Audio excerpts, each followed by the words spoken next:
नरं चैव नरोत्तमं देवीं सरस्वती व्यासं ततो जयमुदीरयेत् नष्टप्रायेषु अपत्रेषु नित्यं भागवतसेवया Bhagwati उत्तमश्लोके भक्तिर्भवति नैष्टिः. Hare Krishna. Welcome to today's morning Bhagavad Gita as it is class. Today we are discussing from Bhagavad Gita as it is chapter 3, text number 13. यज्ञशिष्टाशिनः शन्तो मुच्यन्ते सर्वकिल्बिषैः भुञ्जन्ते अगं पापा ये पचन्ति आत्मकारणात् यज्ञशिष्टाशिनः शन्तो मुच्यन्ते सर्वकिल्बिषैः भुञ्जते ते अगं पापा ये पचन्ति आत्मकारणात्. The devotees of the Lord are released from all kinds of sins because they eat food which is offered first for sacrifice. Others who prepare food for personal sense enjoyment verily eat only sin. Om Ajnanati Vedantasya Jnananjana Shalakaya Chakshur Manitam Mena Tasmai Shri Gurave Namah. Jai Shri Krishna Chaitanya Prabhu Nityananda Shri Advaita Gadadhara Shri Vasadi Gaura Bhaktavaranda. Hare Krishna Krishna Krishna Hare Hare Hare Rama Ram Ram Hare Hare. Om Kavadevachal Bangam Vengai Bhaktipada Shri Gurum Vaitana Paramanandam Shri Chaitanya Ishwaram. So here we see in this chapter entitled Karma Yoga, the Lord is explaining to Arjuna the purpose of eating food and what one should eat. We see that the Lord has made arrangements for all, for food and all basic necessities. Now, everyone has got a material body. The forms are different, the 84 lakh species of life, and one requires food for one's sustenance. The food may vary from different species of life. For example, it is said that a tiger has food in the form of meat because the tiger can sustain only that type of a food. So it has got a claws, it has got a teeth designed in its body so that it can eat meat. On the other hand, we see that there is an elephant which eats only vegetarian food. And it is said that one elephant eats about 10 tons of food a day. And Africa has got a lot of jungles and it has got a lot of elephants. And similarly, human species of life also has been given a certain type of body that can take only a certain type of food. Food is required for the sustenance for everyone. Now, when the Lord made the creation, he also gave food, he gave the demigods, and he also gave yajna for human beings to understand. Yajna means sacrifice. Yajna means also the Supreme Lord. So by performing sacrifice, one can become free from the bondage in this material world. That is the purpose. This is what the Lord tells Arjuna in Bhagavad Gita also. Now, the demigods are also servants of the Lord, but on a higher platform than living entities like us. And they take care of the various departments in the material creation. For example, sun takes water from the ocean, keeps them in the form of clouds, and then they rain, give them back to in the earth in the form of rains. And it rains in the rainy season. Rather, it is supposed to rain only in the rainy season. So this is the performance of one of the activities of one demigod like sun. So like that, there are 33 crore demigods like Surya, Chandra, Vayu, Varuna, and so forth. They all assist the Supreme Lord in the material creation. Now, we cannot serve each and every demigod, but rather we serve the Supreme Lord, of whose part and parcel are living entities like us. And the demigods are also part and parcel of the Supreme Lord, but on a higher platform. So yajna means sacrifice. And the Lord also says in Bhagavad Gita 5:29, Muktaram Yajna Padam Sarvaloka Maheshwaram. That means he is the supreme enjoyer of all the sacrifices. So one has to perform sacrifice for the pleasure of Krishna only, nobody else. But those who are not understood the scriptures, they may perform yajna for various demigods. So, but by performing the yajna for various demigods, they are they will not be in a position to invite 33 crore demigods and perform a sacrifice. Whereas the Lord himself declared that he is the enjoyer of the sacrifices. So one has to perform sacrifices by inviting Lord Vishnu. The demigods also partake of the prasadam, what is offered, the sacrifice. The Lord also says in Bhagavad Gita, as it is chapter 9, text 27, he says, whatever you do, whatever you eat, whatever you offer or give away, whatever austerities you perform, do that as a son of Kunti, do that, O son of Kunti, as an offering to me. That means eating also is in that. Whatever we do is also meant to be done as a sacrifice to the Lord. And in that, what we eat also is there. Whatever we offer or give away, and whatever austerities we perform, everything has to be done as an offering to the Supreme Lord. That is the only way we all can become free from the entanglement in this material world. Otherwise, if we say that I will do this for Krishna, but this I will do for one of the demigods, and I will do this for my sense gratification, somewhere we might become free, somewhere we will continue to get entangled. That is why, as devotees, they are all supposed to do everything for the satisfaction of the Lord only, not for the satisfaction of their own self. And this particular aspect can be understood only in the human form of life, that what is yajna and who is the beneficiary of the yajna. So yajna is one means, well, I mean, the offering a sacrificial fire, we see that we might have seen that many offer grains and all those things. And this type of a sacrifice is not effective in Kali Yuga.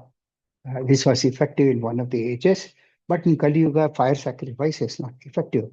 But still, we see so many priests doing this as a method, but it is not a method of deliverance in this Kali Yuga. One reason is that the grains that are offered in the Sankirtan, in the fire sacrifice, have got to be pure. The ingredients like ghee have got to be pure. The Brahmanas who are chanting the mantras, they have got to be pure. And unfortunately, in Kali Yuga, none of them are pure. So the Lord has given a facility in Kali Yuga for deliverance, which is Sankirtana Yajna. That means we perform Sankirtanam, Harinam Sankirtanam, which is also a sacrifice. Uh, this is the only means of deliverance. By the way, fire sacrifice has no value. So if sacrifice is not performed by us, then we suffer for karma. Everyone's perform without, no one can live at home without perform an activity. Everyone has to perform some other activity. So we perform activity, and for that we suffer for the reactions of the karma. So that is why it is said for the devotees, whatever they do everything as a service to the Supreme Lord. Now, we perform so many activities right from the time we get up in the morning up to the time we go to bed. So all these activities have to be performed as a service to Krishna, not otherwise. And one of them is eating. So this particular sloka today refers to the eating habit for a devotee. Now, human form of life is one in which the body is designed to eat vegetables, fruits, grains, milk, etc., which a human body can digest. Otherwise, people eat meat, but human body is not designed to eat meat. At the same time, it's sinful eating meat. So, what we eat matters a lot. And to become free from the sinful results of sinful activities, we have to eat only Krishna Prasadam, that which is offered to the Lord. Similarly, we may do some job and earn some living. We have to set aside some portion of the amount for the satisfaction of the Supreme Lord, for utilizing the service of the Lord. By that, our income gets purified. Similarly, women may cook in the kitchen. Of course, the practice of cooking is gradually diminishing day by day. But whatever we cook, the ingredients are brought for the satisfaction of the Lord. The cooking is done for the satisfaction of the Lord. and the devotees honor the prasadam which has been honored by the Lord. Otherwise, if somebody even cooks but is not offered to Lord, that is one is eating sin, which is what is mentioned in today's sloka. So, by eating that which is not offered to the Lord, it is a sin. By eating something from outside, which is cooked by somebody else, we are eating basically sin, and we are taking the reactions of those who are cooking and those who are bringing so many. Now, somebody may be a non-vegetarian; he may be cooking outside, and if we partake of that, which cannot be offered to the Lord, that means whatever we bring from outside, we cannot offer to the Lord. So we take this as some part of the reactions of his karma. This is what can be understood only in the human form of life. The Lord also says in Bhagavad Gita, in chapter 17, text 8 to 10, where he describes the three types of foods in three different modes. For example, in sloka number 8, he says, foods dear to those in the mode of goodness increase the duration of life, purify one's existence, and give strength, health, happiness, and satisfaction. Such foods are juicy, fatty, wholesome, and pleasing to the heart. That means if we sustain by eating food, which is in the mode of goodness, which are vegetables, grains, and fruits, and so forth, they are wholesome. They nourish our human body. They give us sufficient strength, health, happiness, and satisfaction. Also, anything other than this, if we eat, it keeps us bound. Now, the sloka number 9, it says that foods that are too bitter, too sour, salty, hot, pungent, dry, and burning are dear to those in the mode of passion. Such food causes distress, misery, and disease. Now, many people are used to eating very spicy food or very oily food. Such type of food actually brings distress to one's life and also causes a lot of disease. And the 10th sloka, the Lord tells Arjuna, food prepared more than 3 hours before being eaten, food that is tasteless, decomposed, and putrid, and food consisting of remnants and untouchable things is dear to those in the mode of ignorance. So, in basically in three slokas, the Lord describes as what food is suitable for one to eat in the human form of life. So they are all supposed to be in the mode of goodness. Uh, when such a food is offered to the Lord honors that and gives it back to us in the form of a prasadam. That is a mercy of the Lord. Otherwise, if somebody cooks something to satisfy their palate, like I mentioned, somebody might be interested in eating a very salty food. Somebody might be interested in eating a very spicy food. Even if it is offered to the Lord will not accept it. We must cook what is uh, uh, uh, recommended for the Lord, and that is given in the scriptures. Otherwise, we can cook whatever we want. The Lord will not accept it. It will not be a prasadam also. So those who are devotees of the Lord, they understand this subject matter, and that's why they are called santas, and they're always in love with the Lord. Srila Prabhupada, of course, gives a reference sloka from Brahma Samhita Premanjana Chavita Bhakti Vilochanena. Now, the next point is that now devotees perform various types of yajnas, of which fire sacrifice is one. But in Kali Yuga, since I mentioned it's not very effective, we can perform other sacrifices like Shravanam, Kirtanam, Vishnu Smaranam, etc. Now, one might ask, what about the fire sacrifice? Srila Prabhupada was also never in favor of fire sacrifice. So when he did the inauguration ceremony for the temple in Vrindavan, just to keep the people satisfied that, okay, we have performed others fire sacrifice, he did that. Otherwise, there is no need to perform a fire sacrifice, because which is more of a business today than anything else. And if one performs, it has no result, it will only end up in spending a lot of money, which has become one of the businesses in this Kali Yuga, where priests demand, I need this much of money for this, and uh, we are not sure whether it will give a result or not. Now, those who prepare food for their own palate, that is for sense gratification, Now, the land, whatever is there in the earth, that belongs to the Lord. The grains are, they are all creations of the Lord. So basically, the Lord is the owner of the grains also. So if we take all these things and don't offer it to the Lord, basically we become thieves. We might say that I'm paying for this, I'm paying for that. We are not paying anything. The government can sustain by in the form by collection in the form of taxes. But unfortunately, the government also does not do their duty, which is to make the citizens Krishna consciousness.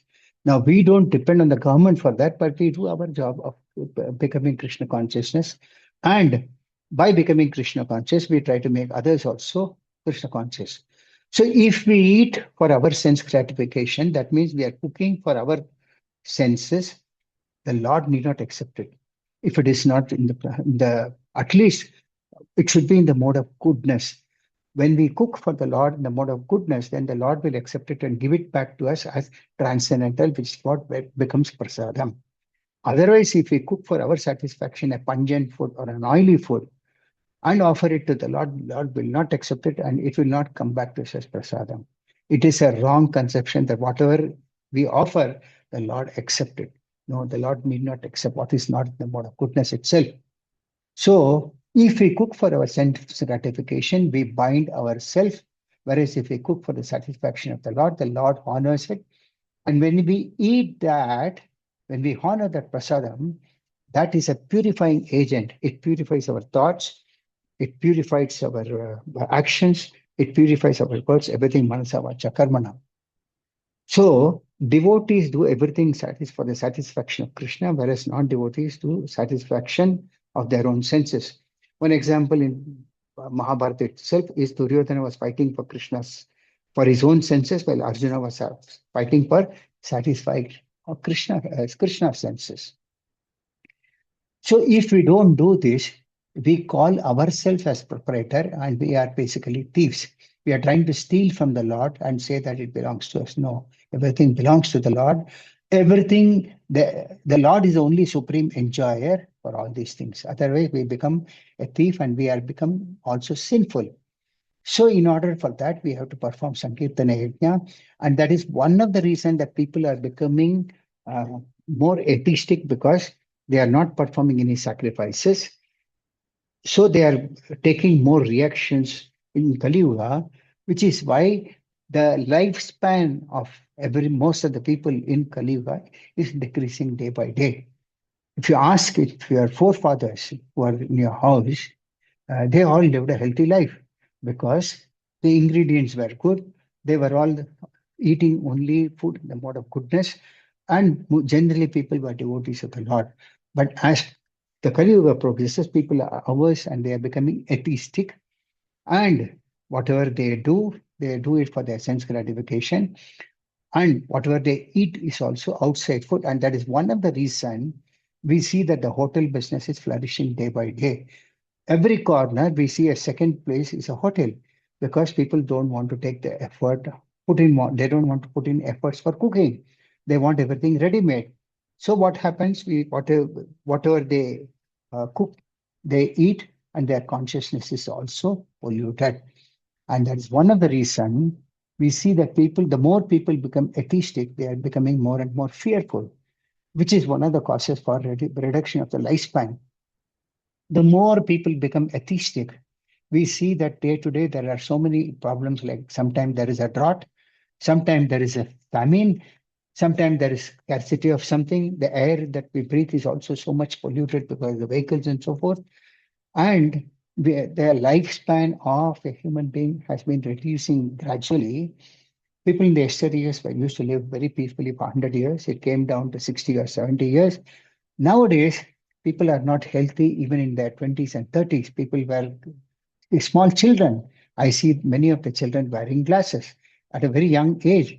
And when I asked somebody just a few days back in a function, they said that they have some children have power of 7, 8, 9, 10, and so forth. Now, I'm having a power at the age of 70, and it's about 2.5. Now, the thing is, if at children age they are going to wear glasses, what will be the condition? And this is because they are not doing what is necessary for them, and nor the parents are concerned about their future. So that is why they give them tablets, computers, and so forth. And their children are addicted to that, and they need to wear glasses. So the more we become atheistic, the more we involve ourselves into sinful reactions. And we also see that as Kali Yuga progresses, of course, it may not be that effective in India, but generally people are tending the people want to get more for less. That means they want to put less efforts. But they want to extract the maximum. And from that, what we see is that genetically modified vegetables, which is see many most particularly in foreign countries, you see vegetables or fruits that are over much more in size than what you get here. That is because generally people cultivate genetically modified vegetables and fruits which are not healthy for us. They are injected with chemicals to become big in size. So we eat that and we can become unhealthy. Once upon a time, if we see here, even about 20 years back, the apples from Kashmir used to be very, very popular, but now it is decreasing day by day. And one of the reasons is that seasonal changes. And these seasonal changes happen when one does not perform yet now. And that is the reason we see scarcity of these items also. And what happens is that Lord himself declares in Bhagavad Gita as it is in 1623, he says, Yas Shastra Vidim Utsricha Vartate Kama Karataha Nacha Siddhim Avapnoti Asukam Na Param Gatim.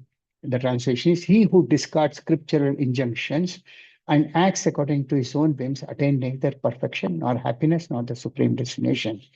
That means one of the injunctions, which is what we discussed today so far, is eating food that is offered to the Lord.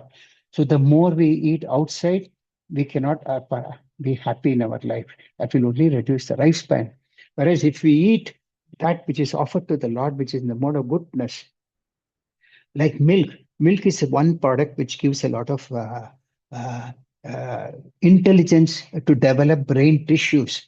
And that is why we see those who drink milk, who eat sattvic food, food is that are good in the mode of goodness and offered to the Lord, that becomes a prasadam and they lead a healthy life. So by eating prasadam, the food is sanctified, our living is sanctified, and our memory, our brain tissues, everything is sanctified.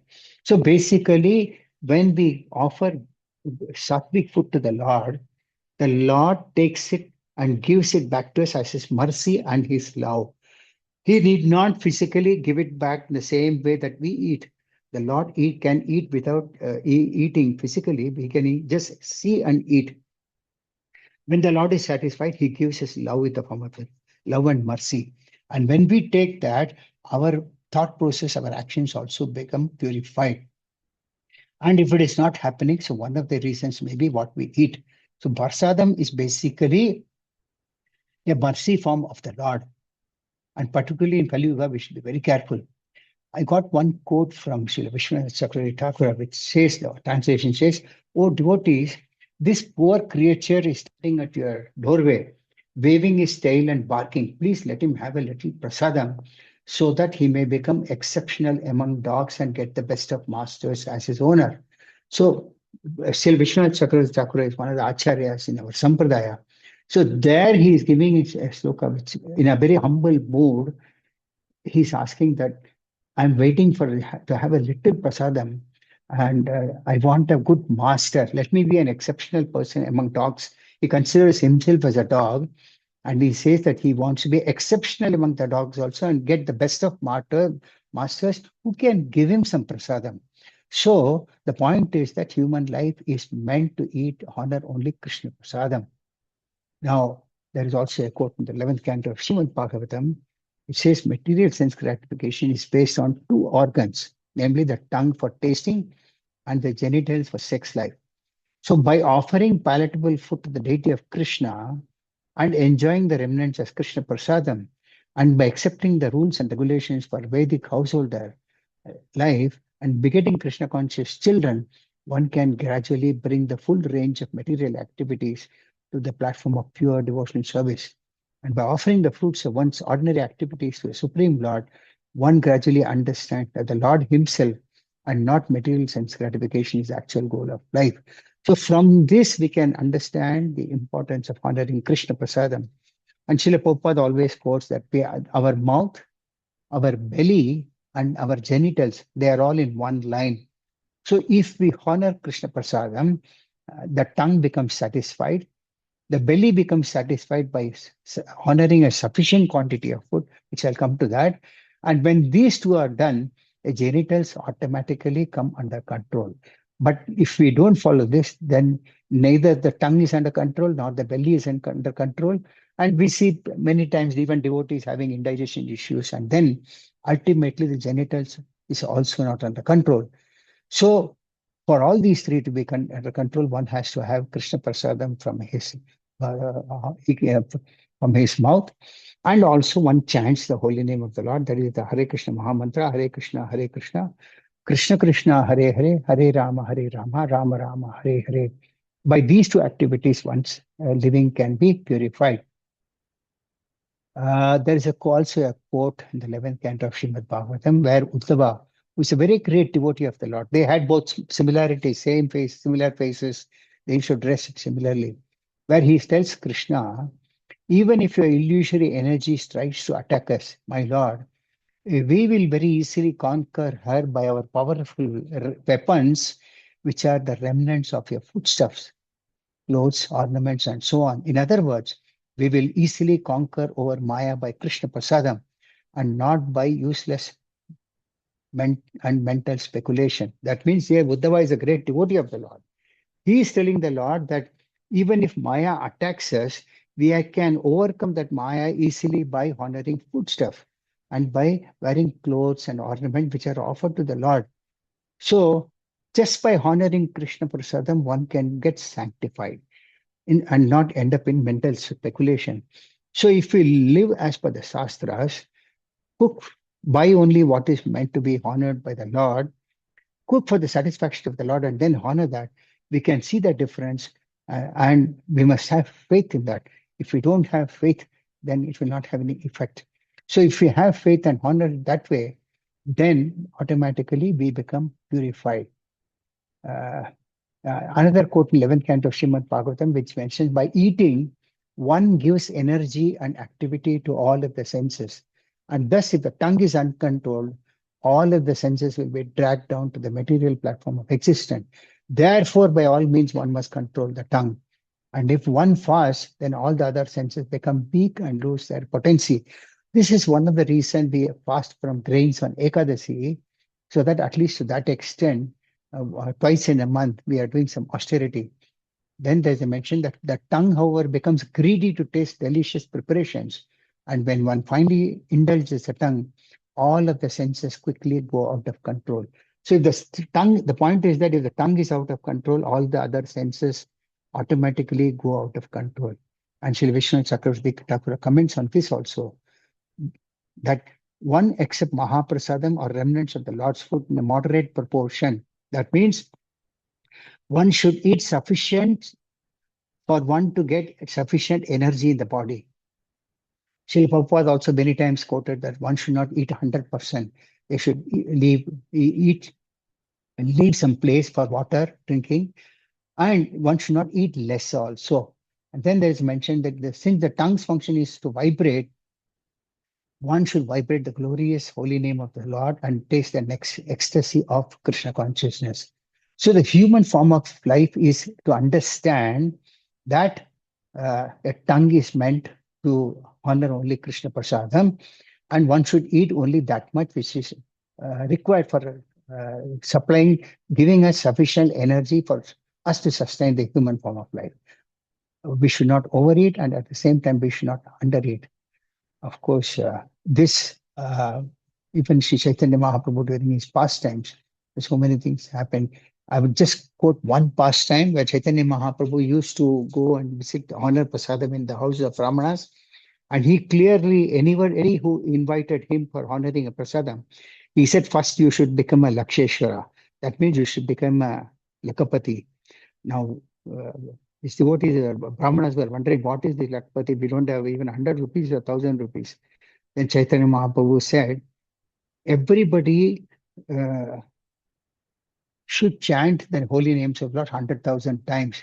And when one does that, then that person becomes automatically a Lakapati. That means one doesn't become a Lakapati just by having 1 lakh rupees, but one can automatically become a Lakapati by just chanting the holy names of the Lord 1 lakh times. And Chaitanya Mahaprabhu used to honor prasadam only in those Brahmanas' houses. What to talk about the human form of life? There are many examples where animals have got purified during Chaitanya Mahaprabhu's time. Shivananda Sena had a dog, and that dog, at one point of time when they were traveling, the dog was lost. Finally, it was seen that Mahaprabhu gave him some prasadam, and then the dog was delivered. And they saw the dog being delivered and going to the Vaikuntha planets. This was seen by all the devotees at that time in front of Chaitanya Mahaprabhu. Similarly, I also heard that there was a crocodile which was living somewhere in Kasaragod in Kerala, where there is a temple of Ananta Padmanabha Swami, and that crocodiles don't sustain on vegetarian food. But there was an article which mentioned that this particular crocodile lived only on rice and jaggery, which was offered as prasadam to the Lord. Of course, the crocodile left its body, and 100% is said that it was the crocodile went back to the spiritual world because it lived throughout its life only with rice and jaggery. This is the importance of honoring Krishna Prasadam. With this, I conclude the class for the day. If anybody has got any questions or comments, they can ask me. Hare Krishna, Dandavat Pranam Prabhuji. Do you mind telling from which canto, the 11th canto of which verse is that? One second. Which I had picked up 2 references. One second. 11th canto, which I quoted, was 11:8:21. Okay, Prabhu. Thank you very much. Very nice class, Thank Prabhu. you. Thank you very much Thank for you. enlightening the importance of Krishna Prasadam. Yes, Prabhu. I hope you all will honor Krishna Prasadam, having heard so much. Hare Krishna, Prabhuji. Dandavat Hare Pranam. Krishna. Dandavat Pranam to everybody assembled. Hare Krishna. Hare Krishna. Any other questions, comments? If not, then I can take the class as closed. Thank you all very much. Bhagavad Gita as it is ki jai. Srila Prabhupada ki jai. Yeah. Hare Krishna. Hare Krishna, Thank Prabhu. you. Dandavat Pranam, Prabhu. Thank you very much, Prabhu, for Hare wonderful Krishna, class. Prabhuji, Hare Krishna, Hare Thank you, Krishna, Prabhuji. Prabhuji, Dandavat Pranam, Hare Krishna to all devotees assembled here. Jai to all. Hare. Thank you, devotees. Thank you for giving your association. We'll join tomorrow again. Hare Krishna, Dandavat Pranam. Hare Krishna, Prabhu. Dandavat.